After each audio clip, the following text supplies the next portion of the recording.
Être seul, c'est pas un manque, c'est une discipline. Il y a quelques jours, un collègue à moi m'a demandé si j'étais en couple, j'ai répondu non. Et il m'a demandé ça faisait combien de temps, je lui ai dit que ça faisait 5 ans. Le gars, il m'a regardé comme si j'étais tout en camon.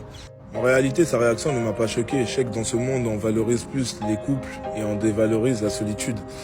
Beaucoup cherchent un partenaire non pas pour aimer, mais pour fuir leur propre vide intérieur. J'entends beaucoup cette phrase, ouais, dehors c'est chaud. En réalité, les gars, la chaleur c'est à l'intérieur. J'ai eu 2 pauvres relations dans ma vie et ces 2 relations ont toujours pété de l'intérieur. L'une me demandait d'être stable financièrement à 21 ans et l'autre était toujours pas passée à autre chose. Et ça m'a permis de voir la complexité des relations en fait. La vraie bataille c'est à l'intérieur, donc dehors c'est pas chaud, c'est à l'intérieur que c'est chaud. Être en couple c'est vivre pour 2. Tes joies, tes peines ne s'arrêtent pas que à toi. Elle devient partagée. Et ça demande une forme de disponibilité émotionnelle constante. C'est du travail, les gars.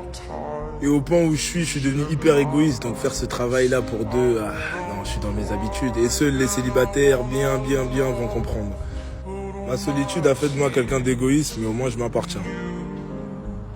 Et je pars du principe que celui qui n'a jamais apprivoisé sa solitude n'a rien à offrir à quelqu'un. Qu'est-ce que tu vas offrir si tu ne sais pas rester tout seul et que tu ne te connais pas toi-même ?